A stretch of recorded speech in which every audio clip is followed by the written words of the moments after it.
আসসালামু আলাইকুম। আজ চতুর্থ পর্বে আলমানজোর খামারের দিনগুলোতে ঘটছে নতুন সব চমক। শীতের প্রস্তুতি, খামারের ব্যস্ততা আর পরিবারের উষ্ণ মুহূর্ত। চলুন ডুব দিই আজকের কাহিনীতে। 10 মাইল দূরে থাকে আঙ্কেল অ্যান্ড্রু। এই 10 মাইল যাওয়ার আগে বাবা আর মা প্রস্তুতি নিল পুরো একটা সপ্তাহ। প্রতিদিনই গোটা কয়েক কাজের কথা মাথায় আসছে তাদের, যেগুলো সেরে রেখে না গেলে ক্ষতি হবে।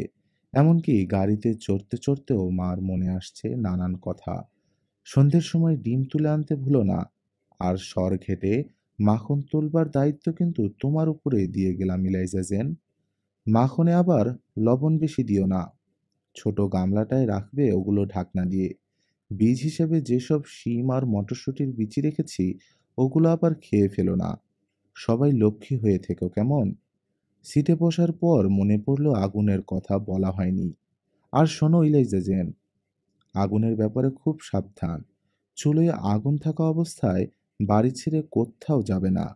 মোমবাতির ব্যাপারেও সাবধান। যাই করো না কেন। গাড়ি চলতে শুরু করলো।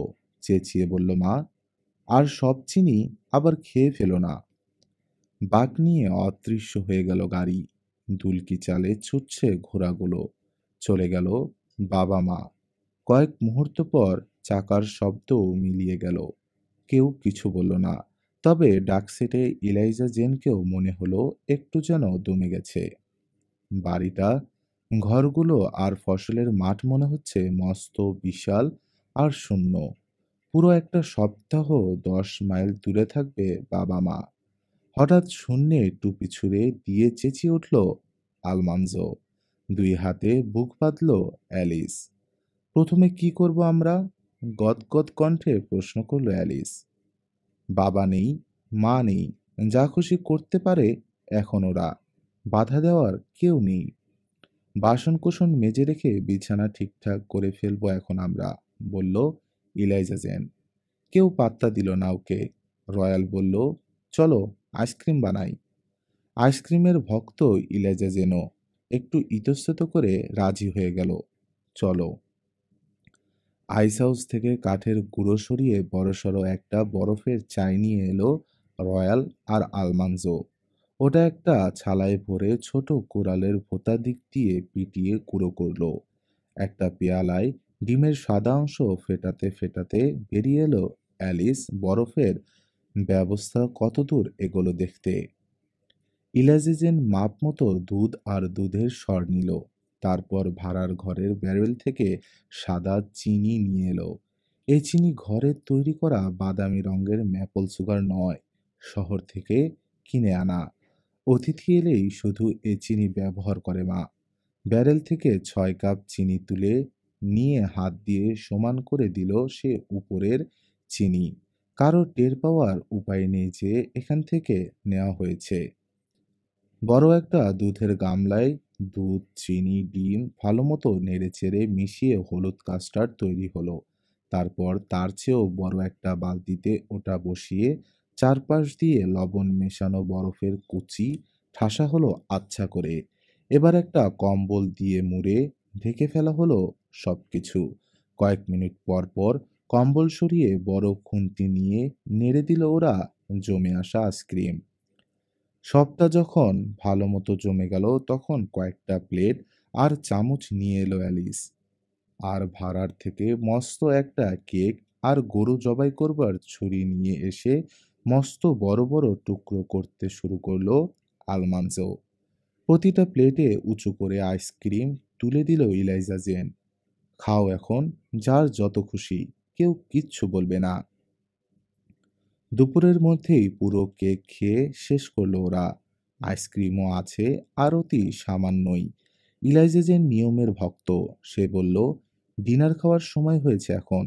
কিন্তু কেউ খেতে রাজি হলো না। জানিয়ে দিল পেটে জায়গা নেই। আলমানজো বলল, এখন একটা তরমুজ পেলে জমতো। লাফিয়ে উঠল অ্যালিস। গুড, চলো নিয়ে আসি একটা। অ্যালিস, হুকুম ছাড়ল ইলাইজা জেন। এদিকে এসো। সকালের নাস্তার বাসন পেয়ালা পড়ে আছে, আর এখন জমেছে ওগুলো। সব ধুতে হবে। ঠিক আছে, বলল অ্যালিস ফিরে এসে। বলতে বলতে বেরিয়ে গেল ঘর থেকে। তরমুজ খেতে রোদে তেতে আছে ছোট বড় অসংখ্য তরমুজ। কাঁচা না পাকা দেখে বুঝবার কোনো উপায় নেই। টোকা দিয়ে বুঝতে হয়। শব্দটা যদি কাঁচা কাঁচা লাগে তাহলে ওটা কাঁচা, আর যদি পাকা মনে হয় তাহলে পাকা। বড়সড় তরমুজগুলোর গায়ে টোকা দিচ্ছে আলমানজো, কিন্তু শব্দটা কাঁচা না পাকা সে ব্যাপারে একমত হতে পারছে না দুজন। এ যদি বলে কাঁচা, ও বলে না, আমার মনে হচ্ছে পাকা। শেষ পর্যন্ত ৬টা তরমুজের ব্যাপারে একমত হলো ওরা। ওগুলো ছিঁড়ে একটা একটা করে নিয়ে এলো বরফ ঘরে। ওখানে বরফের উপর ছড়ানো ঠান্ডা স্যাঁতসেঁতে কাঠের গুঁড়োর উপর বসিয়ে দিল ওগুলো। অ্যালিস গেল বাসন পেয়ালা ধুয়ে গুছিয়ে রাখতে। আলমান্জো বলল, এখন ওর কিছুই করতে ইচ্ছে করছে না। খুব সম্ভব সাঁতার কাটতে যাবে। কিন্তু অ্যালিস চোখের আড়ালে যেতেই এক দৌড়ে বেরিয়ে গেল ও কোলাবাড়ি থেকে। সোজা মাঠে গিয়ে হাজির হলো, যেখানে চড়ছে কোল্টগুলো। পশু চরানোর মাঠটা মস্ত বড়। কড়া রোদ উঠেছে। দূরে তাকালে মনে হয় গরমে ভাপ উঠছে মাঠে থেকে, কাপা কাপা হালকা ধোঁয়ার মতো। ঝিঝি পোকা তীক্ষ্ণ আওয়াজ করছে।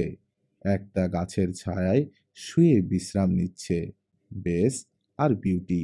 ওদের ছোট্ট কোল দুটো দাঁড়িয়ে রয়েছে পাশেই, লেজ নাড়ছে। দু চার কদম নড়ে চড়ে দেখছে কেমন লাগে। ১ বছরই, ২ বছরই আর ৩ বছরই কোলগুলো ঘাস খাচ্ছে মাঠে। সবকটা মাথা তুলে চেয়ে থাকলো আলমাঞ্জোর দিকে। হাতে কি যেন আছে, এমনই এক ভঙ্গি করে ধীর পায়ে এগোলো ও কোলগুলোর দিকে। আসলে কিছুই নেই ওর হাতে। ও শুধু কাছে গিয়ে একটু আদর করতে চাইছে ওদের। একটা বড় কোল্ট এগিয়ে আসছে আলমাঞ্জোর দিকে। তারপর আরেকটা। পর মুহূর্তে সবকটা এগিয়ে এলো। সঙ্গে গাজর আনেনি বলে খুব খারাপ লাগলো ওর। রোদ লেগে চিকচিক করছে ঘোড়াগুলোর গা।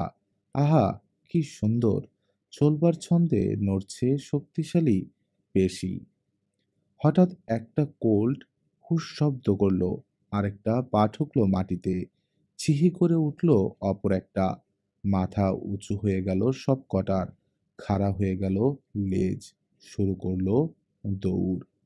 সবকটার বাদামি রঙের পশ্চাৎদেশ আর কালো খাড়া লেজ আলমাঞ্জোর দিকে ফেরানো। প্রচণ্ড ঘূর্ণিঝড়ের মতো একটা গাছকে চক্কর দিয়ে একসঙ্গে ৬টা কোল্ট এবার সোজা ছুটে আসছে ওর দিকে। দৌড়ের ছন্দে নড়ছে বুকের পেশি। এতই জোরে দৌড়াচ্ছে যে আলমাঞ্জো বুঝতে পারল এখন ওরা থামতে পারবে না। সরে যাওয়ারও সময় নেই। চোখ বন্ধ করে চেঁচিয়ে উঠল, ওয়াও! কাঁপছে জমিন। দ্রুত এগিয়ে আসছে ওরা। চোখ মেলল। দেখল ঠিক সামনে একজোড়া বাদামি হাঁটু উঠছে উপর দিকে। তারপর সাই করে মাথার উপর দিয়ে উড়ে গেল পেট আর পিছনের পা দুটো। বাতাসের ধাক্কায় উড়ে গেল মাথার টুপি। থতমত খেয়ে গেছে ও। ওকে টপকে চলে গেছে একটা ৩ বছরই কোল্ট। ঘুরে দাঁড়িয়ে দেখল তুফান বেগে ছুটছে ওরা মাঠের উপর দিয়ে।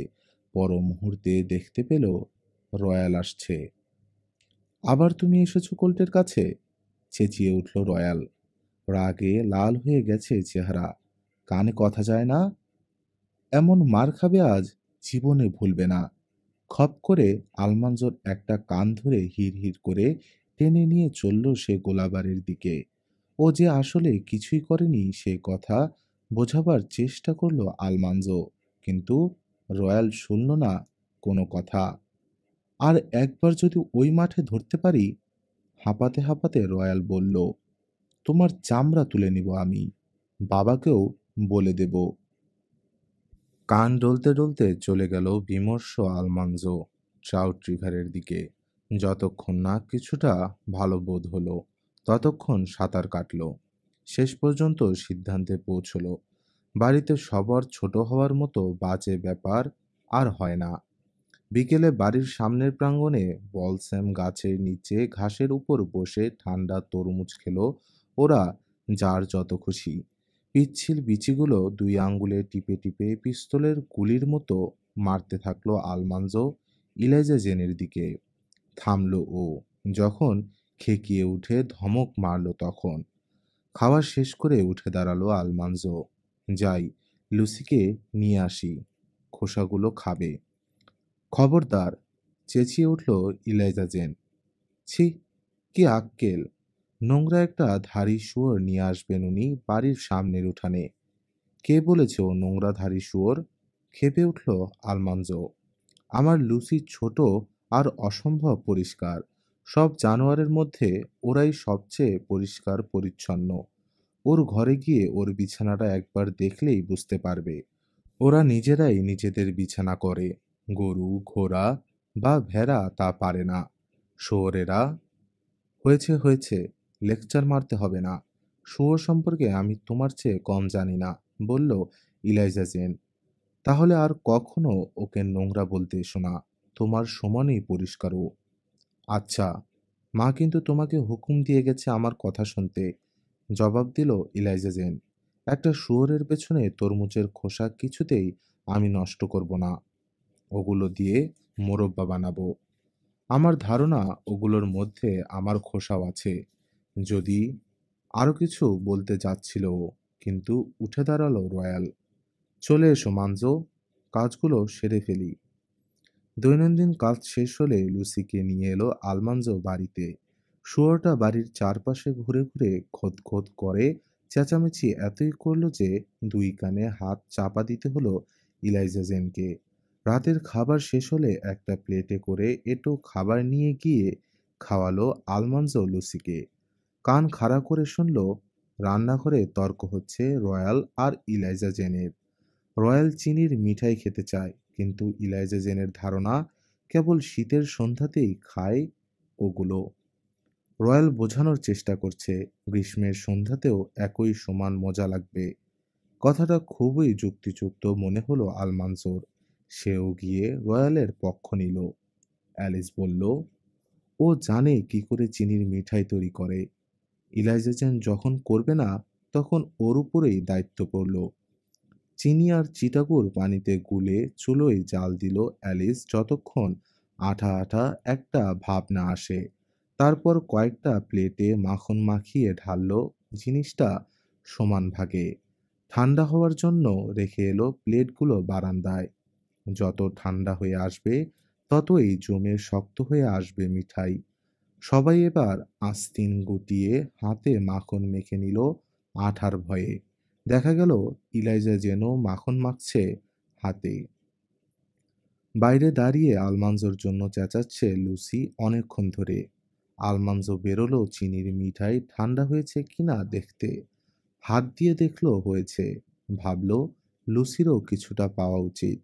এদিক ওদিক চেয়ে এক থাবা মিঠাই তুলে নিয়ে বারান্দার কিনার থেকে আলগোছে ছেড়ে দিল লুসির হা করা উদগ্রীব মুখে। ঠান্ডা হয়েছে শুনে যে যার প্লেটে নিয়ে টানতে শুরু করলো। টান দিলেই লম্বা হচ্ছে মিঠাই, আবার টানলে দ্বিগুণ লম্বা হচ্ছে, কিন্তু শক্ত হচ্ছে না কিছুতেই। কুছ পরোয়া নেই। শুরু হলো খাওয়া। অল্পক্ষণেই ওদের দাঁত, জিভ, আঙ্গুল, গাল, এমনকি চুল পর্যন্ত চটচটে হয়ে গেল আঠায়। মেঝেতে খানিকটা পড়ে গেল আলমানজোর হাত থেকে। আটকে গেল সেখানেই। আর তোলা গেল না।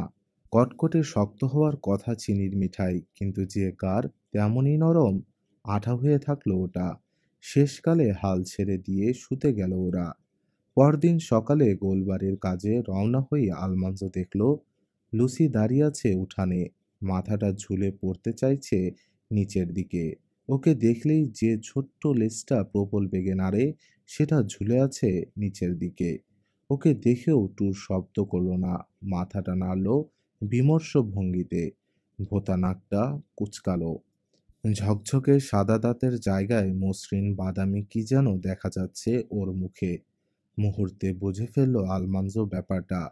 দাঁতে দাঁত আটকে গেছে ওর চিনির মিঠাই খেতে গিয়ে।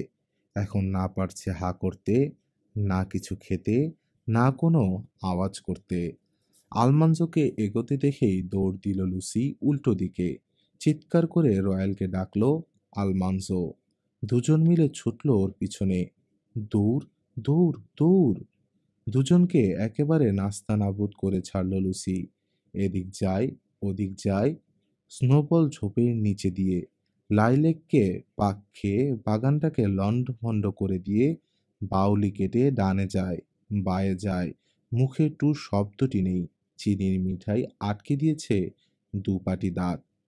হঠাৎ থমকে দাঁড়িয়ে রয়্যালের দুই পায়ের ফাঁক গলে ছুটল আবার। আছাড় খেল রয়্যাল। আলমানজো প্রায় ধরে ফেলেছিল। ডিগবাজি খেয়ে কয়েক গড়ান দিয়ে আবার দৌড় দিল লুসি। মটরশুঁটির গাছ ছিঁড়ে, পাকা টমেটো মারিয়ে, বাঁধাকপি উপড়ে ছুটছে ওরা। অ্যালিস এসে যোগ দিচ্ছে সঙ্গে। দোরগোড়ায় দাঁড়িয়ে ইলাইজা জেন চেঁচাচ্ছে, এই যে, এদিকে যায়, ওই যে গেল, ধরো ধরো! শেষকালে তিনজনে এক কোণায় আটকালো লুসিকে। তাও সে দমবার পাত্রী নয়। অ্যালিসের পাশ দিয়ে বাউলি কেটে চলে যাচ্ছিল। ঝাঁপ দিয়ে জাপটে ধরল আলমানজো। ভয় পেয়ে পা ছুড়ল লুসি। ফরফর করে বুক থেকে নাভি পর্যন্ত ছিঁড়ে গেল আলমানজোর কাপড়। ছাড়ল না আলমানজো। অ্যালিস চেপে ধরল পিছনের দুই পা। রয়্যাল জোর করে ওর মুখ টেনে খুলে আঙ্গুল দিয়ে চেঁচে বের করলো আঠালো মিঠাই। এতক্ষণে তীক্ষ্ণ কণ্ঠে চেঁচিয়ে উঠল লুসি। রাতভর যে নালিশ সে জানাতে পারেনি। আধ ঘন্টা ধরে তাড়া করা হচ্ছে, অথচ যে ভয় সে প্রকাশ করতে পারেনি সব একসঙ্গে বেরিয়ে এলো ওর কণ্ঠ চিরে। ছাড়া পেয়েই ছুটল সে নিজের ঘরের দিকে। আলমানজো জেমস ওয়াইল্ডার। মায়ের ভঙ্গি নকল করে তীক্ষ্ণ কণ্ঠে বলল ইলাইজা জেন, নিজের চেহারাটা একটু দেখো গিয়ে আয়নায়। পাত্তা দিল না আলমানজো, যদিও জানে ইতোমধ্যেই দুটো অপরাধ করে ফেলেছে। চিনি মিঠাই খাইয়েছে শুয়োরকে, আর কাপড়টা ছিঁড়েছে এমন জায়গায় যে সেলাই করলেও দেখা যাবে। তবু স্বস্তি বোধ করছে সে। পুরো একটা সপ্তাহ মা জানবে না কিচ্ছু। ওই দিন আবারও আইসক্রিম বানালো ওরা। শেষ করলো শেষ কেকটাও। অ্যালিস বলল, পাউন্ড কেক কি করে বানাতে হয় জানে ও।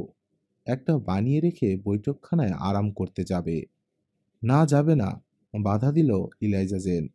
তুমি ভালো করেই জানো বৈঠকখানাটা কেবল মেহমানদের জন্য। ওর মুখের ওপর কেউ কিছু বলল না, কিন্তু আলমানজোর মনে হলো বেশি বেশি বাড়াবাড়ি করছে ইলাইজা জেন। এটা ওর বৈঠকখানা নয়। মাও বলেনি যে ওখানে বসা যাবে না। ইচ্ছে করলে অ্যালিস ওখানে বসবে না কেন? বিকেলে পাউন্ড কেকের খবর নিতে রান্নাঘরে এলো আলমানজো। দেখলো চুলো থেকে মাত্র নামিয়েছে ওটা অ্যালিস। এতই অপূর্ব গন্ধ যে কোণা থেকে একটু ভেঙে মুখে না দিয়ে পারল না ও। ভাঙ্গাটা ঢাকবার জন্য কেকের এক পাশ থেকে দুটো টুকরো কাটলো অ্যালিস। দুজন দু টুকরো কেক খেলো অবশিষ্ট আইসক্রিমটুকু দিয়ে। আবারও আইসক্রিম বানাবো? জিজ্ঞেস করলো অ্যালিস। দূর, উপরের দিকে ইঙ্গিত করে বলল, ওপরে আছে ও। চলো বৈঠকখানায় গিয়ে বসি। পা টিপে চলে এলো ওরা বৈঠকখানায়। খড়খড়ি নামানো, তাই ঘরটা আধো অন্ধকার, কিন্তু সত্যি চমৎকার করে সাজানো। ওয়ালপেপারগুলো সাদার ওপর সোনালি কাজ করা। কার্পেটটা মার অনেক যত্নে নিজ হাতে বোনা। সেন্টার টেবিলের উপরটা মার্বেল পাথরে ঢাকা। তার উপর রয়েছে সুন্দর গোলাপের নকশা আঁকা লম্বা একটা ল্যাম্প। তার পাশে ভেলভেটে মোড়া ছবির অ্যালবাম। চারপাশের দেয়াল ঘেঁষে মখমলের গদি লাগানো সদৃশ্য চেয়ার রাখা। দুই জানালার মাঝখানের দেয়ালে ঝুলছে জর্জ ওয়াশিংটনের ছবি। কঠোর দৃষ্টিতে তাকিয়ে রয়েছেন চোখে চোখে। আলগোছে সোফায় উঠে বসলো অ্যালিস, কিন্তু সোফার পিচ্ছিল কাপড় ওকে ফেলে দিল মেঝেতে। জোরে হাসার সাহস নেই, পাছে ইলাইজা জেন শুনে ফেলে। ৩২ পাটি দাঁত বেরিয়ে পড়েছে অ্যালিসের। আবার উঠে বসলো সোফায়, আবার পিছলে নেমে গেল। মজা পেয়ে আলমানজো বসলো কয়েকবার। ওই একই ঘটনা, থাকা যায় না, পিছলে নেমে আসতে হয়। মনের আনন্দে হাসছে দুজন।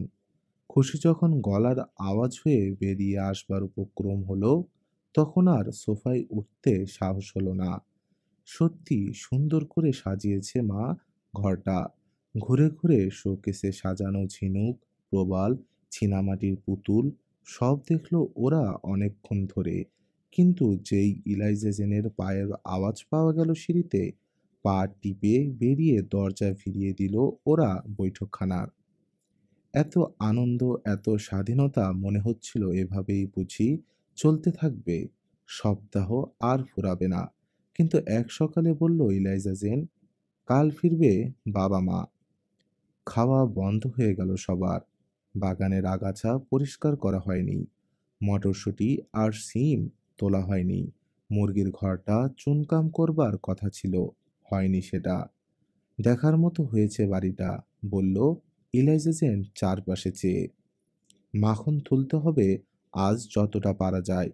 ইস, মাকে কি জবাব দেব? চিনি তো সব শেষ। চিনির ব্যারেলে গিয়ে উকি দিল ওরা। সত্যি তলাটা দেখা যাচ্ছে।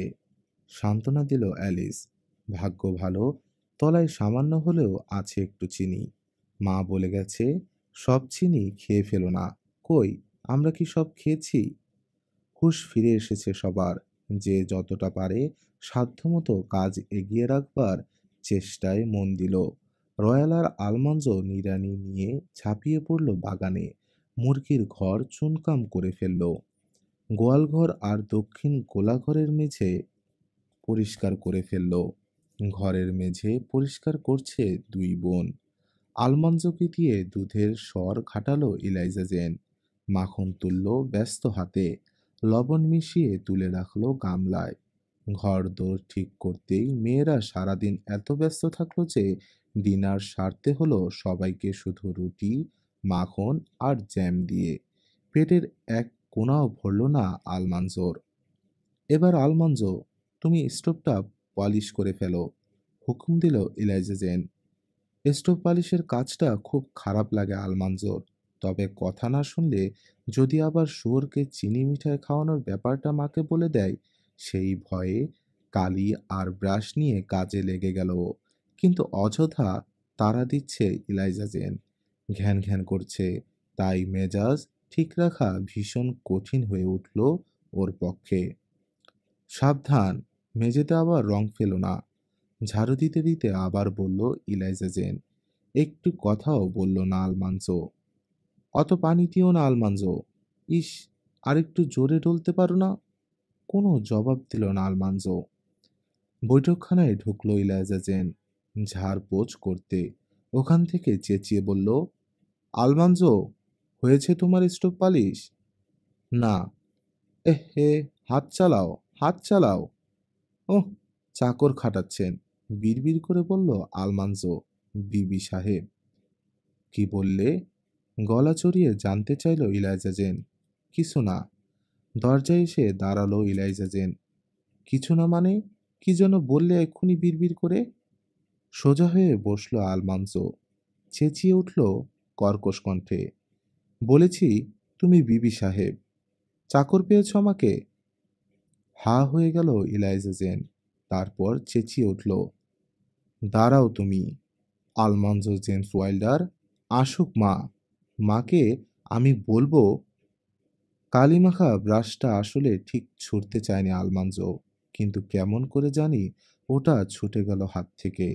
ইলাইজা জেনের কানের পাশ দিয়ে সাই করে চলে গেল। থ্যাপ। সোজা গিয়ে বৈঠকখানার ওপাশের দেয়ালে লাগলো ওটা। সাদার উপর সোনালি কাজ করা দামি ওয়াল পেপারের উপর এখন বিচ্ছিরি থাবড়া একটা কালো দাগ দেখা যাচ্ছে। ভয়ে চেঁচিয়ে উঠল অ্যালিস। ঘুরেই গোলাবাড়ির দিকে দৌড় দিল আলমানজো। সিঁড়ি বেয়ে ঘরের গাদায় উঠে যতদূর সম্ভব ভিতরে সেধিয়ে লুকিয়ে থাকলো। ডুকরে কাঁদতে ইচ্ছে করছে ওর, কিন্তু বয়সটা প্রায় 10 বছর হয়ে যাওয়ায় পারছে না। মা এসে দেখবে তার সাধের বৈঠকখানার কি হাল করেছে ও। বাবা ওকে উঠ সেরে নিয়ে গিয়ে ব্ল্যাক স্নেক চাবুক দিয়ে পিটাবে। এই খড়ের গাদার মধ্যেই যদি বাকি জীবন লুকিয়ে থাকতে পারত, তাহলে বড় ভালো হতো। অনেকক্ষণ পর খড়ের গাদার কাছে এসে ডাকলো, ওকে রয়্যাল। হামাগুড়ি দিয়ে বেরিয়ে এলো ও। বুঝতে পারলো সবই জানে রয়্যাল। মানজুরে, বড় জব্বর পিট্টি খাবি এবার, বলল রয়্যাল সহানুভূতির সুরে। ওরা দুজনেই জানে এই পিট্টি এড়ানোর উপায় নেই। বাবা জানতে পারলে চাবুক মারবেই, আর না জানতে পারবার কোনো কারণ নেই। তাছাড়া মারাটা যে অন্যায় হবে তাও না। মারুক, আমি কেয়ার করি না, বলল আলমান্সো। দৈনন্দিন কাজ সবই করল ও রয়্যালের সঙ্গে সঙ্গে। সাপার খেলো চুপচাপ, তারপর শুতে চলে গেল উপরে। যাওয়ার আগে একবার বৈঠকখানার দিকে তাকালো ও। দরজাটা বন্ধ, কিন্তু মনের চোখে পরিষ্কার দেখতে পেল ও দেয়ালের গায়ে কুৎসিত কালো দাগটা। পরদিন গাড়িতে চড়ে ফিরে এলো বাবা মা। সবার সঙ্গে আলমানজোকেও বাইরে গিয়ে দাঁড়াতে হলো। ওর কানে কানে বলল অ্যালিস, অত ভেবো না, হয়তো তেমন একটা দোষ ধরবে না ওরা। কিন্তু খুবই উদ্বিগ্ন দেখালো ওকেও। খুশি খুশি গলায় বাবা বলল, এই যে তোমরা সবাই ঠিকঠাক মতো ছিলে তো? হ্যাঁ বাবা, জবাব দিল রয়্যাল। ঘোড়া খুলবার জন্য বাবার পিছু নিয়ে আজ আস্তাবলে গেল না আলমানজো, বাড়িতেই থাকলো। মা হ্যাটের ফিতে খুলতে খুলতে ঘুরে ফিরে দেখছে বাড়ির অবস্থা। তোমাদের প্রশংসা করতেই হয়, ইলাইজা জেন আর অ্যালিস, বলল মা দেখে শুনে। সব দেখছি ঝকঝকে তকতকে করে রেখেছ। বা, আমি যে ছিলাম না তা কে বলবে? মা, নিচু গলায় ডাকলো অ্যালিস। কিন্তু মা, কি হয়েছে বাছা, কিছু বলবে? মা, সব চিনি খেতে মানা করেছিলে আমাদের, কিন্তু আমরা যে প্রায় সবটুকুই খেয়ে ফেলেছি। হাসল মা। তোমরা সবাই মিলেমিশে লক্ষ্মী হয়ে থেকেছ। ওর কাঁধে হাত রাখলো। তাই চিনির জন্যে আমি বকবো না। কিন্তু মা তো বৈঠকখানার ওই কালো দাগটা দেখেনি। দরজা বন্ধ। সেই দিন কিছুই টের পেল না মা, পরদিনও না। এদিকে আলমঞ্জের গলা দিয়ে তো আর খাবার কিছুতেই নামতে চায় না। মা চিন্তিত হয়ে পড়ল। ওকে ধরে ভাড়ার ঘরে নিয়ে হজমের জন্য সেই ভয়ঙ্কর বিটকেল ওষুধটা খাওয়ালো, বড় চামচের পুরো 1 চামচ। আলমান্জো ভাবছে, এখনো দেখছে না কেন মা ডাকটা? একবার দেখে ফেলে যা হওয়ার হয়ে যেত। এমন ভয়ে ভয়ে আর থাকতে হতো না সারাক্ষণ। দ্বিতীয় দিনের সন্ধ্যায় একটা গাড়ি এসে থামলো সামনের আঙিনায়। মিস্টার ও মিসেস ওয়েব এসেছেন বেড়াতে। বাবা মা বাইরে গিয়ে সাদরে ডেকে আনলো অতিথিদের। আলমান্সো শুনল মা বলছে, আসুন, একেবারে বৈঠকখানায় গিয়ে বসি। পাথরের মূর্তির মতো জমে গেল আলমান্জো। জবান বন্ধ হয়ে গেছে। হায় হায়, কপালটা ওর এতই খারাপ হবে ভাবতেও পারেনি ও।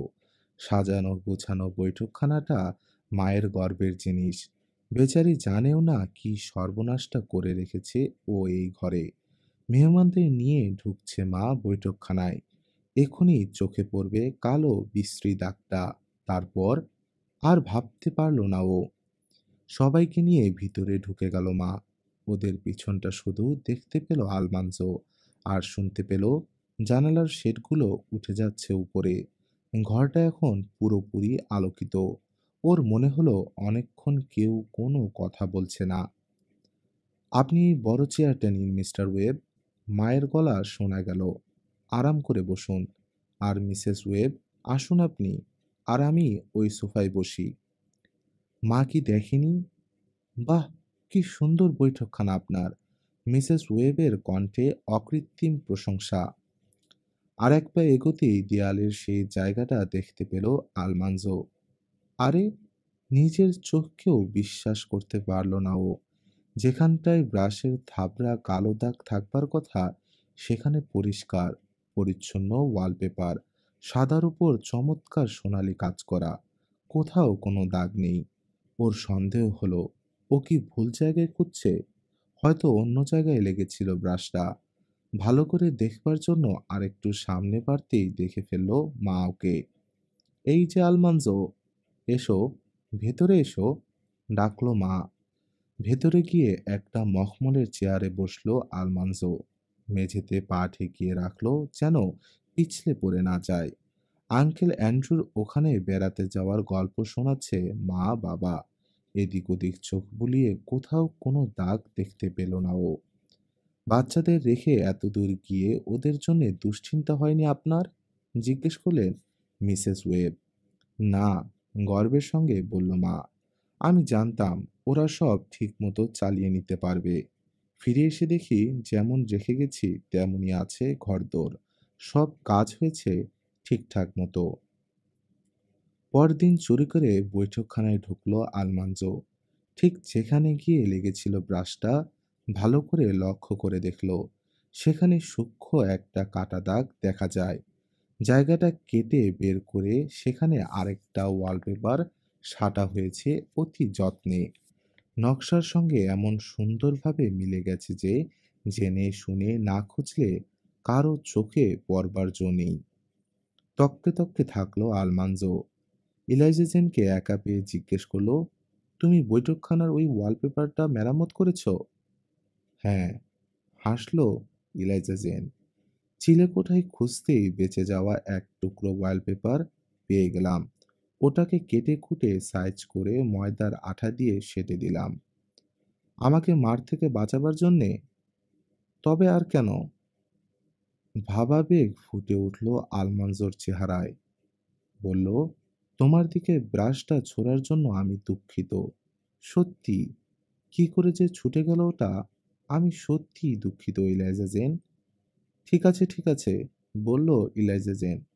আমিও খুব সম্ভব ত্যক্ত বিরক্ত করে ফেলেছিলাম তোমাকে। যদিও তা চাইনি আমি। আসলে তখন খুব টেনশনে ছিলাম তো, মেজাজ চড়ে গিয়েছিল। যাক, আমিও দুঃখিত। আর তোমাকে মার খাওয়াবো কেন?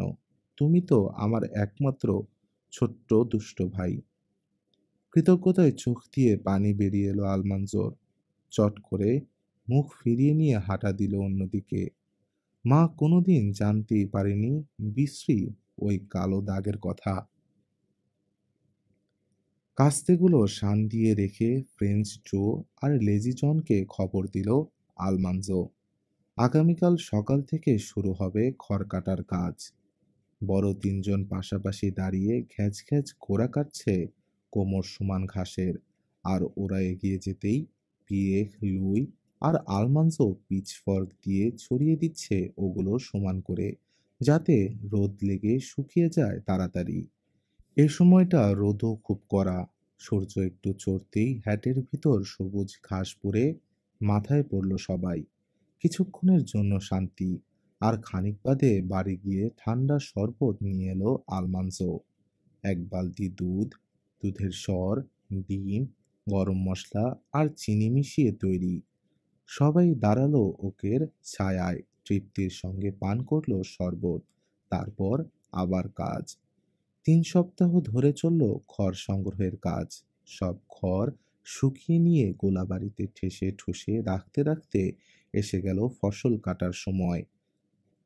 পেকে গেছে জই আর গম, শিম, বরবটি, কুমড়ো, গাজর, শালগম আর আলু তুলবার সময় হয়েছে। শুরু হলো প্রচণ্ড পরিশ্রমের কাজ। বিশ্রামের সময় নেই। উদয়স্ত খাটছে বাবা, রয়্যাল আর আলমানজো। মা, ইলাইজা জেন আর অ্যালিসেরও কাজের অন্ত নেই। শসা, সবুজ টমেটো আর তরমুজের খোসা দিয়ে তৈরি করছে আচার। ভুট্টা আর আপেল শুকাচ্ছে। জ্যাম, জেলি, মোরব্বা বানাচ্ছে। গ্রীষ্মের ফসলের কিছুই ফেলা যায় না। আপেলের মাঝের অংশটুকুও রেখে দেওয়া হয় সিরকা তৈরি হবে বলে। একগাদা জইয়ের খড় ভেজানো রয়েছে পিছনের আঙ্গিনায়। আগামী গ্রীষ্মে পরবার জন্য হ্যাট তৈরি হবে ওগুলো বুনে। প্রথমে জই কাটা হলো, তারপর গম। সব আটি বেঁধে নিয়ে আসা হলো গোলাবাড়িতে। এবার মোটর, তারপর শিম আর বরবটি তোলা। ওরা সবাই যখন এসব নিয়ে ব্যস্ত তখন নিউ ইয়র্ক শহর থেকে এলো মাখনের খরিদ্দার। প্রতি বছরই আসে। চমৎকার শহুরে পোশাক, চেন বাঁধা সোনার ঘড়ি, বুক পকেটে সুন্দর গাড়ি আর ঘোড়া। সবাই লোকটাকে পছন্দ করে। ডিনারের সময় রাজ্যের গল্প আর ফ্যাশন ও রাজনীতির সর্বশেষ খবর শোনায়। ডিনারের পর তলকুঠুরিতে গিয়ে প্রতিটা মাখনের গামলা পরীক্ষা করলো লোকটা, লম্বা একটা স্টিলের ফাঁপা রড দিয়ে। কোথাও কোনো ত্রুটি না পেয়ে অকুণ্ঠ প্রশংসা করলো, বলল, এত ভালো মাখন জীবনে দেখেনি সে। ন্যায্য দাম দিতেও কুণ্ঠিত হলো না। $250 দিয়ে মায়ের 500 পাউন্ড মাখন কিনে নিয়ে খুশি মনে চলে গেল গাড়ি হাঁকিয়ে।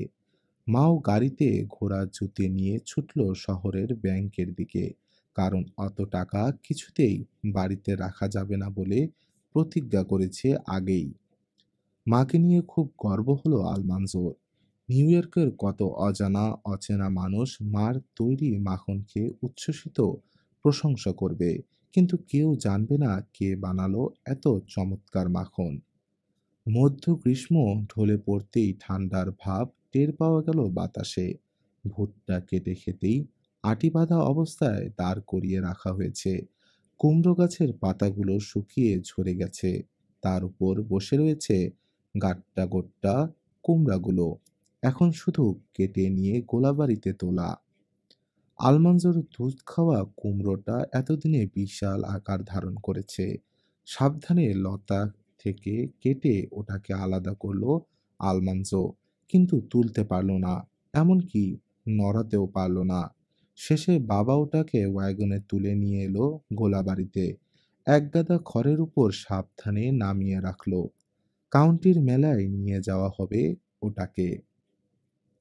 অন্যান্য কুমড়োগুলো ছিঁড়ে এক জায়গায় গাদা করলো আলমানজো। বাবা সেগুলো তুলে নিয়ে রেখে এলো গোলাবাড়িতে। ওখান থেকে ভালোগুলো বেছে বাড়ির নিচে সেলারে রাখা হবে মোরব্বা বানাবার জন্য। অন্যগুলো থাকবে দক্ষিণ গোলাঘরের মেঝেতে। প্রতি সন্ধ্যায় আলমানজো হাতে কুড়োল দিয়ে কয়েকটা কেটে খাওয়াবে গরু, বাছুর আর ষাঁড়গুলোকে। আপেল বাগানে প্রতিটা গাছে ঝুলছে অসংখ্য গাছপাকা আপেল। বাবা, রয়েল আর আলমানজো মই লাগিয়ে উঠে নিখুঁত আপেলগুলো বেছে বেছে পেরে ঝুড়িতে ভরল। এক ওয়াগন ঝুড়ি ভর্তি আপেল ধীরে ধীরে চালিয়ে বাড়িতে নিয়ে আসা হলো।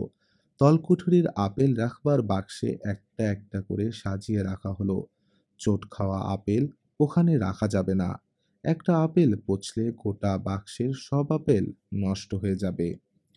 ভালো আপেলগুলো সব পেরে বাক্সবন্দি করবার পর রয়্যাল আর আলমান্সো গাছে উঠে ঝাঁকুনি দিয়ে পড়ল আপেল। ডাল ধরে প্রবল ঝাঁকি দিলেই শিলাবৃষ্টির মতো মাটিতে পড়তে থাকে আপেলগুলো। টপাটপ কুড়িয়ে নিয়ে ছুঁড়ে ফেলা হলো ওয়াগনে। সাইডার তৈরি হবে এগুলো দিয়ে। ওয়াগন ভর্তি আপেল নিয়ে বাবা চলে গেল সাইডার মিলে, আর আলমানজো চলে এলো বাগানে। ঝুড়িতে করে বিট, শালগম, ওলকপি, গাজর তুলে রেখে দিল বাড়ির নিচে সেলারে। তারপর পেঁয়াজ টেনে তুলল আলমানজো, আর ওগুলোর শুকনো পাতা বিনুনির মতো করে বুনে আটকে ফেললো অ্যালিস।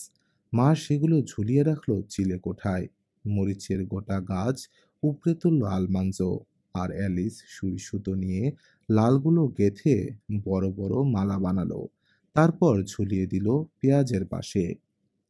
সাইডার মিল থেকে দুটো বিশাল জালা নিয়ে ফিরে এলো বাবা। গড়িয়ে নিয়ে গিয়ে রেখে দিল সেলারে। আগামী আপেল মরশুম পর্যন্ত সাইডারের চাহিদা মিটাবে জালা দুটো। পরদিন সকাল থেকে ঠান্ডা ঝোড়ো বাতাস বইতে শুরু করলো। মেঘগুলো গড়াগড়ি দিচ্ছে ধূসর আকাশে। চিন্তায় পড়ল বাবা। ক্ষেতের গাজর আর আলু এখন তুলে ফেলতে হয় যত তাড়াতাড়ি সম্ভব। জুতো, মোজা, টুপি, কোট আর দস্তানা পরে তৈরি হলো আলমানজো। অ্যালিস পরল ঘোমটার মতো মাথা ঢাকা টুপি আর শাল। ও ও সাহায্য করবে কাজে। বেস আর বিউটিকে লাঙ্গলের জুতে গাজরের লম্বা সারিগুলোর মাঝ দিয়ে চাষ দিল বাবা। দুপাশের মাটি আলগা হয়ে যাওয়ায় গাজরগুলো এখন শুধু সরু এক ফালি জমিনের উপর দাঁড়িয়ে। আলমানজো আর অ্যালিস টপাটপ টেনে তুলতে শুরু করলো গাজরগুলোকে ঝুঁটি ধরে, আর রয়্যাল ঝুঁটি ছেটে ওগুলো ছুঁড়ে ফেলতে লাগলো ওয়াগনে। ওয়াগন ভরে গেলে বাবা ওগুলো সেলারে বড় বড় গাজরের বাক্স ভর্তি করে রেখে ফিরে এলো। আলমানজো আর অ্যালিস সেদিন যে ছোট্ট লাল দানা বুনেছিল সেগুলোই এখন 200 বুশেল গাজরে পরিণত হয়েছে। যত খুশি নিয়ে রান্না করবে মা। তারপরেও শীতকালে গরু আর ঘোড়াগুলোকে খাওয়ানোর জন্য যথেষ্ট থাকবে গাজর। আলু তুলবার কাজে সাহায্য করতে এলো লেজি জন। নিড়ানি দিয়ে খুঁচিয়ে জমি থেকে আলু তুলছে বাবা আর জন। অ্যালিস আর আলমানজো ওগুলো তুলে বাস্কেটে রাখছে। বাস্কেট ভরে গেলে ঢেলে দিয়ে আসছে ওয়াগনে। 2টো ওয়াগন আনা হয়েছে আজ মাঠে। একটা ভরে গেলেই রয়্যাল সেটা নিয়ে গিয়ে সেলারে জানালা দিয়ে বেলচার সাহায্যে ঢেলে দিয়ে আসছে আলুর বাক্সে। ততক্ষণে আরেকটা ওয়াগন প্রায় ভরে ফেলছে অ্যালিস আর আলমানজো। দুপুরে কাজ থামালো না ওরা। অন্ধকারে, যখন আর দৃষ্টি চলে না, তখন বাড়ি ফিরে গেল। জমিতে বরফ জমে যাওয়ার আগেই তুলতে হবে আলু, নইলে বরবাদ হবে আলু ক্ষেতের পিছনে 1 বছরের খাটনি। আলু কিনে খেতে হবে তখন ওদের। এই সময়ে এরকম আবহাওয়া জীবনে দেখিনি আমি, বলল বাবা। পরদিন খুব ভোরে উঠে আবার কাজে লাগলো ওরা। বিশ্রামের কোনো তোয়াক্কা করলো না। সূর্য আজ আর উঠলই না। অনেক নিচে নেমে এসেছে ধূসর মেঘ। ঠান্ডা হয়ে গেছে জমি। আলুগুলোও ঠান্ডা। শীতল হাওয়ায় মাঝে মাঝে শিউরে উঠছে শরীর। ধুলো এসে পড়ছে চোখে। চোখে ঘুম নিয়ে অবিরাম কাজ করে যাচ্ছে আলমান্সো আর অ্যালিস। তাড়াতাড়ি করবার চেষ্টা করছে ওরা, কিন্তু আঙ্গুলগুলো ঠান্ডায় অবশ হয়ে আশায় ধরতে পারছে না ঠিক মতো। হাত থেকে খসে পড়ছে আলু। নাকটা এমন ঠান্ডা হয়েছে না, বলল অ্যালিস। কান ঢাকার ব্যবস্থা আছে, নাক ঢাকার ব্যবস্থা করা যায় না? বাবাকে জানালো আলমানজো। ঠান্ডা লাগছে। বাবা বলল, হাত চালাও বাপ, জলদি করো, তাহলে শীত কম লাগবে। চেষ্টা করে দেখলো ওরা, কিন্তু কাজ হলো না। ঠান্ডায় হাত চলছে না। একটু পর বাবা বলল, আলুর শুকনো পাতা জড়ো করে আগুন জ্বালো না, অনেক আরাম হবে। দুজন মিলে এক গাদা শুকনো পাতা জড়ো করে ফেললো এক জায়গায়। বাবার কাছ থেকে ম্যাচ নিয়ে আগুন ধরালো একটা পাতায়। এক পাতা থেকে আগুন লেগে গেল অন্যান্য পাতায়। কয়েক মিনিটের মধ্যে মনে হলো পুরো মাঠটাই বেশ গরম হয়ে উঠেছে। এরপর আর কাজ করতে অসুবিধা হলো না। যখনই বেশি ঠান্ডা লাগে, ছুটে গিয়ে দাঁড়ায় ওরা আগুনের ধারে। সেই সঙ্গে আরো কিছু শুকনো পাতা জড়ো করে রাখে। খিদে লেগেছে, বলল আলমানজো। আমারও, বলল অ্যালিস। মনে হচ্ছে ডিনারের সময় হয়ে এসেছে। সূর্য নেই, তাই ছায়া দেখে যে আন্দাজ করবে তার উপায় নেই। এক নাগাড়ে কাজ করে চলেছে ওরা, কিন্তু ডিনারের শিঙ্গা আর বাজেই না। এই শাড়িটা শেষ হওয়ার আগেই দেখো শিঙ্গা বাজবে, আমি বলে দিলাম, বলল আলমানজো। কিন্তু বাজল না শিঙ্গা। ওটা নষ্ট হয়ে গেল কিনা ভাবল আলমানজো। বাবাকে বলল, মনে হচ্ছে খাওয়ার সময় পেরিয়ে যাচ্ছে। হেসে উঠল জন। বাবা বলল, কেবল মাঝ সকাল হয়েছে বাপ, দুপুরের অনেক দেরি। আবার কাজে লেগে গেল আলমানসো। আলু তুলছে বাস্কেটে, রয়্যালকে দিচ্ছে, রয়্যাল ফেলছে ওয়াগনে। মেশিনের মতো চলছে সবার হাত। বাবা বলল, একটা আলু পুড়িয়ে খাও, খিদে কিছুটা কমবে। বড় দেখে 2টো আলু রাখলো আলমানজো গরম ছাইয়ের উপর। আশপাশ থেকে আরো ছাই টেনে ঢেকে দিল আলু দুটো। তারপর আরো কিছু শুকনো পাতা ফেললো আগুনের মধ্যে। কাজে ফিরে যাওয়া দরকার বুঝতে পারছে, কিন্তু আগুনের কাছ থেকে নড়তে ইচ্ছে করছে না। বেশ লাগছে আঁচটা। অপেক্ষা করছে কখন সেকা হবে আলুগুলো। ওদিকে অ্যালিস একা কাজ করে চলেছে দেখে অস্বস্তিও লাগছে, তবে নিজেকে বুঝ দিচ্ছে, আমিও তো কাজই আছি, ওর জন্যও তো একটা আলু রোস্ট করছি। হঠাৎ হিসির শব্দ কানে এলো। পর মুহূর্তে কি যেন উড়ে এসে থ্যাপ করে পড়ল ওর চোখে মুখে। আটকে আছে জিনিসটা গালের সঙ্গে। প্রচণ্ড গরম। গলা ফাটিয়ে চেঁচিয়ে উঠল আলমানজো। চেঁচাতেই থাকলো। অসহ্য ব্যথা, চোখে দেখতে পাচ্ছে না কিছুই। চিৎকার চেঁচামেচি শুনতে পেল ও। দৌড়ে আসছে কারা ওর দিকে। বড় একজোড়া হাত ওর হাত দুটো সরিয়ে দিল গালের উপর থেকে। বাবা ওর মাথাটা পিছনে হেলাচ্ছে। অনর্গল ফ্রেঞ্চ বলছে লেজিজন, আর ফুপিয়ে কাঁদছে অ্যালিস। কি হয়েছে বাবা? কি হলো আলমানজোর? চোখ দুটো একটু খোলো তো বাপ, বলল বাবা। আলমানজো চেষ্টা করে দেখল, শুধু একটা চোখ খোলে, ডান চোখটা মেলা যাচ্ছে না। বুড়ো আঙ্গুল দিয়ে বন্ধ চোখের পাতা খুলল বাবা। ব্যথায় উহ করে উঠল আলমানজো। বাবা বলল, যাক, বাঁচা গেল, চোখে লাগেনি। একটা আলু ফেটে গিয়ে ছিটকে এসে পড়েছে ওর চোখে মুখে। চোখের পাতা ঠিক সময়ে বন্ধ হয়ে যাওয়ায় শুধু পাতার উপরটা আর গালের একাংশ ছেঁকা খেয়েছে। রুমাল দিয়ে চোখটা বেঁধে দিয়ে লেজিজনকে নিয়ে কাজে ফিরে গেল বাবা। পুড়ে গেলে যে এত ব্যথা লাগে জানতো না আলমানজো। কিন্তু অ্যালিসকে বলল ব্যথা লাগছে না, মানে খুব বেশি না। একটা কাঠি দিয়ে অন্য আলুটা বের করে আনলো ও ছাইয়ের নিচ থেকে। মনে হচ্ছে এটা তোমার আলুটা, নাক টেনে বলল ও। এখনো নাক চোখ দিয়ে পানি ঝরছে। না, এটা তোমারটা, বলল অ্যালিস। আমারটা ফেটেছে। কি করে জানলে কারটা ফেটেছে? তা জানি না। এটা তোমার, তুমি ব্যথা পেয়েছো, তাই এটা তোমার। তাছাড়া আমার খিদে নেই, মানে বেশি খিদে নেই। আমার সমানই খিদে লেগেছে তোমার, বলল আলমানজো। এসো, এটাকে অর্ধেক করে খাই। বাইরেটা পুড়ে কালো হয়ে গেছে, কিন্তু আলুর ভিতরটা সাদা চমৎকার সুগন্ধ ছাড়ছে। ঠান্ডা হওয়ার জন্য একটু সময় দিয়ে ভিতরের অংশটা খেয়ে নিল দুজন। তারপর ফিরে গেল কাজে। গালে ফোস্কা পড়েছে, ডান চোখটা ফুলে বন্ধ হয়ে গেছে আলমানজোর। কিন্তু দুপুরে একটা পুলটিস লাগিয়ে দিল মা ওখানে। রাতে সেটা বদলে আরেকটা। পরের দিনই ব্যথা কমে গেল অনেকখানি। তৃতীয় দিন সন্ধ্যার পর শেষ হলো আলু তুলবার কাজ। প্রতি মিনিটে বাড়ছে ঠান্ডা। ওয়াগনের পিছু পিছু ফিরে এলো ওরা বাড়িতে। বাতি জেলে সেলারে আলু রাখছে বাবা। রয়্যাল আর আলমানজোকে সারতে হলো প্রাত্যহিক কাজগুলো। সবাই খুশি। যাক, ঠিক মতো তুলে আনা হলো আলুগুলো। ওই রাতেই জমে গেল মাটি। এরপরই শুরু হবে তুষারপাত। তাড়াহুড়ো করে মাঠ থেকে আটি বাঁধা ভুট্টা আর দলা পাকানো মটর ও শিম নিয়ে আসা হলো গোলাবাড়িতে। সমস্ত ফসল তোলা হয়েছে। তলকুঠরি, চিলেকোঠা আর গোলাঘরগুলো উপচে পড়বার অবস্থা। প্রচুর খাবার নিজেদের জন্য, পশুগুলোর জন্য। শীতের সঞ্চয় ঘরে তুলে সবাই নিশ্চিন্ত। এবার কিছুদিন শুধুই আনন্দ।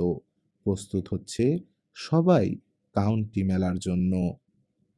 কাউন্টি ফেয়ারে প্রতি বছর বিশাল আয়োজন হয়। সাজ সাজ রব পড়ে যায় চারদিকে। সবাই ছুটছে শহরের দিকে, নিজ নিজ সেরা পোশাক পরে। ওয়াইল্ডার পরিবারও রোববারের পোশাক পরে তৈরি। শুধু মা সেরা পোশাক না পরে মাঝারি ভালো পোশাক পরেছে। সঙ্গে নিয়েছে অ্যাপ্রন। গির্জার ডিনারে রান্নার কাজে সাহায্য করবে মা।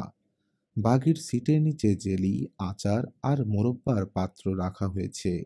এগুলো মেলায় প্রদর্শনের জন্য নিয়ে যাচ্ছে ইলাইজা জেন আর অ্যালিস।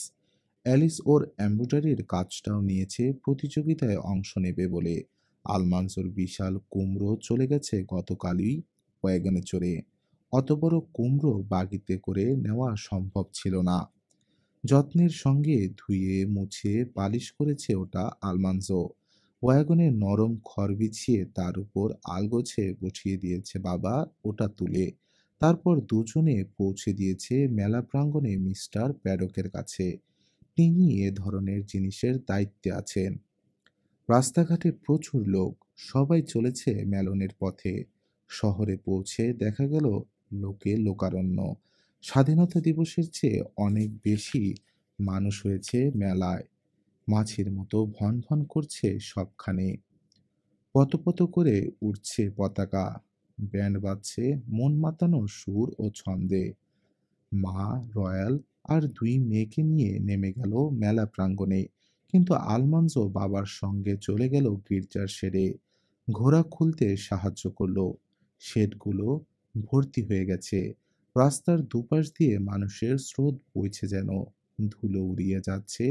আসছে অসংখ্য বাগি। উৎসবের সাজ পড়েছে সবাই। আনন্দ আর ধরে না। বলো তো বাপ, জিজ্ঞেস করলো বাবা, কোন দিক থেকে শুরু করি? আগে ঘোড়াগুলো দেখলে কেমন হয়, বলল আলমানজো। মৃদু হেসে বাবা বলল, চলো তাহলে। অনেকেই ডেকে থামিয়ে কুশল বিনিময় করলো বাবার সঙ্গে। সবাই কথা বলছে। কয়েকজন শহুরে ছেলের সঙ্গে ফ্রাঙ্ক চলে গেল পাশ কাটিয়ে। মাইলস লিউস আর আরন ওয়েবকে দেখলো আলমানসো। ওরা ডাকলো ওকে, কিন্তু ও বাবার সঙ্গেই রয়ে গেল। মেলা প্রাঙ্গণের দোকানে হাঁক ছাড়ছে বিক্রেতারা। কমলা কমলা, ফ্লোরিডার মিষ্টি কমলা, ভাগ্য পরীক্ষা, ভাগ্য পরীক্ষা, এক ডাইম, মাত্র এক ডাইম। টেইলকোট আর চকচকে উঁচু হ্যাট পরা এক লোক ভিড় জমিয়ে ফেলেছে। একটা মটর দানা রাখছে সে তিনটে খোলার চেয়ে কোনো একটার নিচে। ঠিক ঠিক বলতে পারলে টাকা দিচ্ছে। আমি জানি কোথায় রেখেছে বাবা। বাবার আঙ্গুলে টান দিল আলমানজো। ঠিক জানো? জিজ্ঞেস করলো বাবা। হ্যাঁ, আঙ্গুল তুলে দেখালো আলমানজো। ওই যে, ওটার নিচে। বেশ, তাকিয়ে থাকো, একটু পরেই জানা যাবে। ঠিক সেই সময়ে ভিড় ঠেলে এগিয়ে গেল একজন লোক। খোলাগুলোর পাশে রাখলো $5 একটা নোট। তারপর আঙ্গুল তুলে আলমানজো বাবাকে যেটা দেখিয়েছিল সেই খোলাটা দেখালো। লম্বা হ্যাট পরা লোকটা খোলা তুলল। মোটর নেই ওটার নিচে। পর মুহূর্তে সাত করে $5 নোটটা ঢুকিয়ে রাখলো টেইল কোটের পকেটে। তারপর মোটরটা সবাইকে দেখিয়ে আবার সবার সামনে লুকিয়ে রাখলো একটা খোলার নিচে। তাজ্জব বনে গেছে আলমানজো। ওই খোলের নিচে মোটরটা রাখতে দেখেছিল ও নিজের চোখে, অথচ দেখা গেল না ওইখানে। বাবাকে জিজ্ঞেস করলো, কি করে হলো এটা? আমি জানি না বাপ, মৃদু হেসে বলল বাবা। তবে ওই লোকটা জানে। এটা ওর খেলা। অন্যের খেলায় কখনো নিজের টাকা বাজি ধরতে নেই। ঘোড়ার শেডে চলে এলো ওরা। মর্গান ঘোড়া দেখল আলমানজো খুব খুঁটিয়ে খুঁটিয়ে। মাথাটা ছোট, চোখ উজ্জ্বল, সরু পা, ছোট্ট খুর। কিন্তু বাবা যে 4 বছরে গোল দুটো বিক্রি করেছে সেগুলোর তুলনায় কিছুই না। এরপর থরোব্রেড ঘোড়া দেখল ওরা। এগুলো মর্গানের চেয়ে কিছুটা লম্বা গলা, কিছুটা সরু, কিন্তু খুব নার্ভাস। মর্গানের চেয়ে দ্রুত দৌড়াবে এরা, কিন্তু ওদের চেয়ে কম নির্ভরযোগ্য। থরোব্রেডের পরেই মস্ত বড় তিনটে ধূসর রঙের ঘোড়া। ওগুলোর গর্দান মোটা, পা ভারী, খুরগুলো লম্বা লোম দিয়ে ঢাকা। বিরাট মাথা ওগুলোর, চোখচোরা শান্ত, মায়াময়। এরকম ঘোড়া আলমানজো দেখেনি কোনোদিন। বাবা বলল, ইউরোপের ফ্রান্সের পাশে বেলজিয়াম নামে এক দেশ আছে। এ ঘোড়া সেই দেশের। ফরাসিরা জাহাজে করে নিয়ে এসেছে এই জাতের ঘোড়া কানাডায়। এখন কানাডা থেকে আসছে এদেশে। বাবার খুব পছন্দ হয়েছে ঘোড়াগুলো।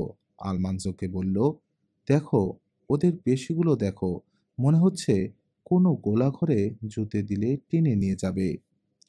গোলাঘর টানার কি আমাদের দরকার আছে? বলল আলমানজো। এ ঘোড়া আমাদের কি কাজে লাগবে? আমাদের মরগানগুলোর যা পেশি আছে তা ওয়াগন টানার জন্যে যথেষ্ট। বাগি টানার উপযোগী যথেষ্ট স্পিডও আছে। ঠিক বলেছ বাপ, স্বীকার করল বাবা। মাথা নাড়ল দুঃখিত ভঙ্গিতে। প্রচুর খাবে এই বিশাল ঘোড়া।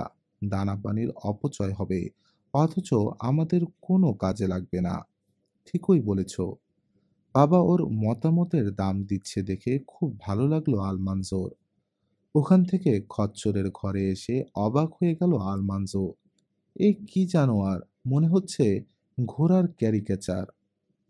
ওটার একেবারে কাছে চলে গেল ও। হঠাৎ ওর কানের কাছে এমন বিশ্রীভাবে ডেকে উঠল, ওটা যে ভয়ে চেঁচিয়ে উঠল ও। ভিড় ঠেলে পালিয়ে এলো বাবার কাছে। সবাই হাসছে ওর দিকে চেয়ে, কিন্তু বাবা হাসল না। এটা একটা খচ্চর, বলল বাবা। এর আগে দেখনি কখনো। আর তুমি একাই ভয় পেয়েছ তা মনে করো না, এখানকার অনেকেই ভয় পেয়েছে। কোল্টের ঘরে গিয়ে মন খারাপ হয়ে গেল আলমানসোর। ইস, ওদের কোল্টগুলোর কাছে এগুলো কি! বিশেষ করে স্টারলাইট যদি এখানে থাকতো, আর কেউ কি কোনো পাত্তা পেত? কথাটা বলেই ফেললো ও বাবাকে। বেশ তো, বাবা বলল, আগামী বছর আসুক, তারপর দেখা যাবে। ঘোড়া দেখা শেষ হতেই এলো গরুর প্রদর্শনী। ঘুরে ঘুরে দেখলো ওরা নানান জাতের আমেরিকান, ফ্রেঞ্চ ও ব্রিটিশ গরু। তারপর চেস্টার হোয়াইট শুয়োর, মেরিনো আর কটসউল্ড ভেড়া। এসব দেখতে দেখতে খিদে লেগে গেল আলমানজোর। তাই চলে এলো ওরা গির্জার ডাইনিং রুমে। ঘর ভর্তি লোক খাচ্ছে, টেবিলে জায়গা নেই। আরো কয়েকটা মেয়ের সঙ্গে ইলাইজা জেন আর অ্যালিস রান্নাঘর থেকে ব্যস্ত পায়ে প্লেট, ডিশ, বাউল আনছে। খাবারের সুগন্ধ মো মো করছে সারা ঘরে। অল্পক্ষণের মধ্যেই সিট পেয়ে গেল ওরা। তৃপ্তির সঙ্গে পেট পুরে খেয়ে নিল আলমানজো। তারপর বেরিয়ে এসে বাবার সঙ্গে বসে ঘোড়দৌড় দেখল। রয়্যালকে দেখা গেল বড় কয়েকটা ছেলের সঙ্গে রেসের উপর বাজি ধরছে। একটা দুটো রেস দেখতে দেখতেই 3টে বেজে গেল। বাড়ি ফিরে এলো ওরা। এসেই প্রাত্যহিক কাজগুলো সেরে খেয়ে নিয়ে ঘুম। পরদিন আবার চলল ওরা মেলায়। আরো 2 দিন চলবে মেলা। আজ সোজা তরি তরকারি আর শস্যের শেডে চলে এলো আলমানজো বাবার সঙ্গে। ঢুকেই শাড়ি দিয়ে রাখা কুমড়োর দিকে চোখ গেল আলমানজোর। ওগুলোর সঙ্গে রয়েছে ওর কুমড়াটাও। দৈত্যের মতো লাগছে ওটাকে আরগুলোর পাশে। ধরে নিও না যে প্রাইজ পাবেই, বলল বাবা নিচু গলায়। আকৃতির চেয়ে গুণের কদর বেশি। যেন প্রাইজ না পেলেও কিছু এসে যায় না, এমন একটা ভাব নেওয়ার চেষ্টা করলো আলমানসো। কুমড়োর পাশ কাটিয়ে এগিয়ে গেল সামনের দিকে, কিন্তু মাঝে মাঝে ঘাড় ফিরিয়ে নিজের কুমড়োটার দিকে না তাকিয়ে পারছে না। আলু, বিট, ওলকপি, পেঁয়াজ দেখতে দেখতে চলেছে। গম, জই, কানাডা মটর, নেভি শিম, সাদা ভুট্টা, হলুদ ভুট্টা, লাল সাদা নীল ভুট্টা দেখে আবার ফিরে আসছে। কুমড়োর দিকে অনেকেই তাকাচ্ছে দেখে আলমান্সো ভাবল, যদি ওরা জানতো যে সবচেয়ে বড় কুমড়োটা ওর। দুপুরের খাবার পর চটপট ফিরে এলো সে। বিচার শুরু হবে এখন। কোর্টে বেজাটা লোক 3জনই বিচারক, বুঝতে পারলো আলমানজো। নিচু গলায় নিজেদের মধ্যে কি আলাপ করছেন ওরা শুনবার উপায় নেই। সবাই চুপ। শস্য মুঠোয় নিয়ে ওজন দেখছেন, চোখের কাছে এনে খুঁটিয়ে দেখছেন, কয়েক দানা চিবিয়ে দেখছেন। মটরশুঁটি আর শিম দুভাগ করে বিচি ছাড়িয়ে দেখছেন। বড় ছুরি দিয়ে ঘ্যাঁচ করে 2 টুকরো করে দেখছেন আলু, পেঁয়াজ। আলুকে আবার চিকন করে কেটে আলোর দিকে তুলে দেখছেন। তারপর চিবুকে অল্প কিছু দাড়িওয়ালা চিকন লম্বা বিচারক পকেট থেকে বের করলেন লাল আর নীল রিবন। লালটা সেকেন্ড আর নীলটা ফার্স্ট প্রাইজের জন্য। বিজয়ী তরিতরকারির গায়ে লাল নীল রিবন এঁটে দিলেন তিনি। এতক্ষণ টু শব্দ ছিল না কারো মুখে। এবার সবাই হাঁপ ছেড়ে একসঙ্গে কথা বলতে শুরু করলো। আলমঞ্জো লক্ষ্য করলো যারা প্রাইজ পায়নি তারা সবাই বিজয়ীকে অভিনন্দন জানাচ্ছে। ও বুঝতে পারলো ওর কুমড়োটা যদি প্রাইজ না পায়, ইচ্ছে না করলেও ওর অভিনন্দন জানাতে হবে বিজয়ীকে। এবার কুমড়োর দিকে এগোলেন বিচারক মণ্ডলী। কান আর গাল গরম হয়ে উঠল আলমানজোর। নির্বিকার ভাব বজায় রাখা মুশকিল হলো ওর পক্ষে। কসাইদের বড় ধারালো ছুরি সংগ্রহ করে আনলেন মিস্টার প্যাডক। প্রধান বিচারক নিলেন সেটা। তারপর ভেচাং করে ঢুকিয়ে দিলেন একটা কুমড়োর ভিতর। ছুরির বাটে চাপ দিয়ে পুরো একটা ফালি কেটে বের করে উঁচু করে ধরলেন।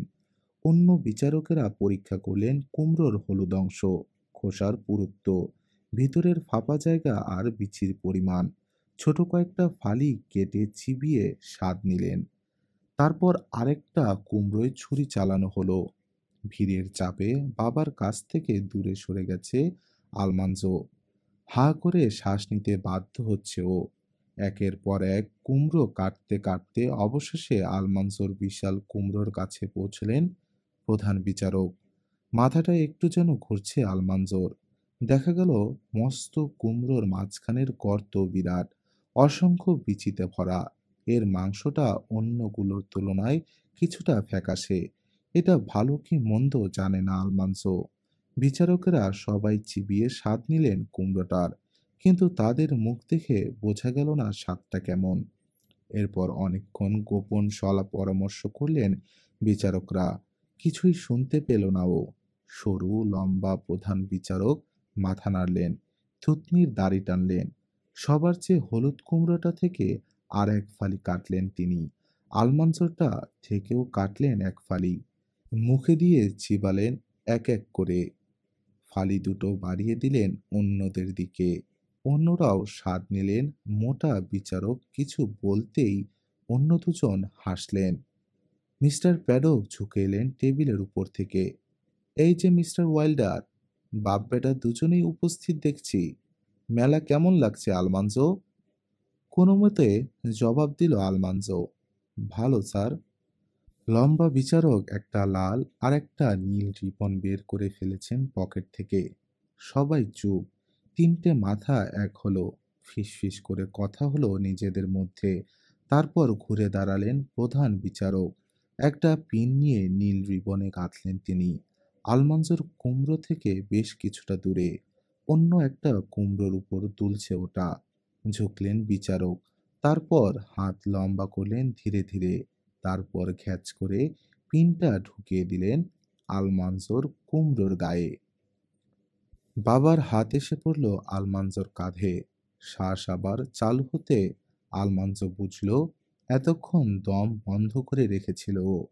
খুশির একটা ঝিরঝিরে অনুভূতি সারা শরীরে। ওর হাত ঝাঁকাচ্ছেন মিস্টার প্যাডক। সব কজন বিচারক হাসছেন ওর দিকে চেয়ে। চেনা অচেনা অনেক লোক অভিনন্দন জানাচ্ছে ওদের। বাহ মিস্টার ওয়াইল্ডার, দারুণ দেখিয়েছে আপনার ছেলেটা। মিস্টার ওয়েব প্রশংসা করলেন। চমৎকার কুমড়ো ওটা আলমানসো। এর চেয়ে ভালো কুমড়ো জীবনে দেখেছি বলে তো মনে পড়ছে না। মিস্টার প্যাডক বললেন, এত বড় কুমড়ো আমিও জীবনে দেখিনি বাবা।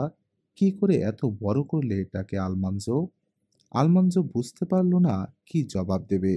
দুধ খাইয়ে বড় করেছে বললে যদি দোষ হয়, সত্যি কথা বললে যদি প্রাইজটা কেড়ে নেয় তাহলে? ওরা হয়তো ভাববে ও ঠকিয়েছে সবাইকে। বাবার দিকে চাইল আলমানজো, কিন্তু সেখান থেকে কোনো সাহায্য এলো না। আমি আমি ভালো মতো নিড়ানি দিয়েছি। তারপর পরিষ্কার বুঝলো ও মিথ্যে কথা বলছে, আর বাবা শুনছে সে মিথ্যে। ঝট করে তাকালো ও মিস্টার প্যাডকের দিকে। দুধ খাইয়ে বড় করেছি আসলে। আচ্ছা, এতে কোনো দোষ হয়নি তো? না, ঠিকই করেছো ওটাকে দুধ খাইয়ে, বললেন মিস্টার প্যাডক। বাবা হাসল। ছেলে সত্যি কথা বলায় খুব খুশি। পর মুহূর্তে নিজের ভুলটা বুঝতে পারল আলমানজো। বাবা তো জেনে শুনেই ওটাকে দুধ খাওয়াতে বলেছিল। এটা বেআইনি হলে নিশ্চয়ই বলতো না। ঠকিয়ে প্রাইজ নেওয়ার লোক তো বাবা নয়। বাবার সঙ্গে ভিড় ঠেলে চলল আলমানজো। দেখল যে কোলটা প্রথম পুরস্কার পেয়েছে। স্টারলাইটের কাছে সেটা কিছুই নয়। মনে মনে স্থির করল আগামী বছর বাবাকে বলে স্টারলাইটকে নিয়ে আসবে মেলায়। এরপর ওরা হাঁটবার প্রতিযোগিতা দেখল, লাফ দেওয়ার প্রতিযোগিতা দেখল, ছুঁড়ে মারবার প্রতিযোগিতা দেখল ঘুরে ঘুরে। বেশিরভাগ সময়ই চাষি ছেলেরা জিতল। শহুরে ছেলেরা পারল না ওদের সঙ্গে। বারবার ঘুরে ফিরে নিজের বিজয়টা মনে আসছে আলমানজোর। বুকের ভেতর শিরশির করছে চমৎকার সুখানুভূতি। বাড়ি ফেরবার সময় জানতে পারল আলমানজো অ্যালিসের উলের কাজও প্রথম পুরস্কার পেয়েছে। ইলাইজা জেন জ্যালিতে পেয়েছে লাল রিবন, অ্যালিস পেয়েছে নীল। খুশি হয়ে বাবা বলল, দেখা যাচ্ছে ওয়াইল্ডার পরিবারেরই জয় জয়কার। পরদিনও মেলা হচ্ছে, কিন্তু ওরা আর গেল না। 2 দিনই যথেষ্ট। নিয়ম ভাঙা একদিন ভালো লাগে, বড়জোর দুদিন, তারপর আর মজা থাকে না ওতে। নিজেদের স্বাভাবিক কাজকর্মে ফিরে গেল ওরা। ফার্মার বয়ের চতুর্থ পর্ব কেমন লাগলো জানাবেন কমেন্টে। আলমানজোর দিন যেন কাজ আর মজার মিলন মেলা। আপনার কাছে কোন ঘটনা সবচেয়ে মজার লেগেছে লিখে জানান কমেন্টে। লাইক ও শেয়ার করুন আর চ্যানেল সাবস্ক্রাইব করতে ভুলবেন না। দেখা হবে শেষ পর্বে। ততক্ষণ পর্যন্ত সুস্থ থাকুন, সচেতন থাকুন আর গল্পে থাকুন।